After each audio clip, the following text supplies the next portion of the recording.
Odamlar seni hurmat qilishi uchun puling ko'p bo'lishi shart emas. Boy inson bo'lgan taqdiringda ham odamlar ortingdan g'iybatingni qiladi. Odamlar seni hurmat qilishi uchun aqlli inson bo'lishing ham shart emas. Aqlli insonlarning dunyo qarashini hamma ham birdek qabul qila olmaydi. Odamlar seni hurmat qilishi uchun chiroyli inson bo'lishing ham shart emas. Yaqinlaring uchun hamisha chiroylisan, begonalar uchun esa chiroy har doim ham birinchi o'rinda emas. Odamlar seni hurmat qilishi uchun jismonan kuchli, baquvvat inson bo'lishing ham shart emas. Tog'larni vayron qiladigan gavdang bo'lgan taqdirda ham hurmat hech qachon kuchga qarab berilmaydi. Odamlar seni hurmat qilishi uchun qimmat kiyimlarni kiyishing ham shart emas. Ust-boshga qarab faqat qalbi faqirlargina hurmat ko'rsatadi. Odamlar seni hurmat qilishi uchun mansabdor bo'lishing ham shart emas. Mansab keladi-yu ketadi, yoningda faqat sendan foyda ko'zlaganlargina o'ralashib yuradi. Odamlar seni hurmat qilishi uchun senda faqat birgina xislatning o'zi yetarli.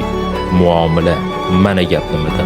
Muomala madaniyati. Hamma narsaga eng qulay va yoqimli yechim bu muomaladir. Odamlar seni hurmat qilishi uchun muomalang yuksaklarda bo'lishi kerak. Muomalang shu qadar kuchli bo'lishi kerakki, hatto dushmanlaring senga yomonlikdan ko'ra do'stlikni jazm qilishi kerak. Muomalang shu qadar yuksak bo'lishi kerakki, hatto podshohlar senga ta'zim qilishi kerak. Muomalangni yo'qotma, eng asosiysi shu.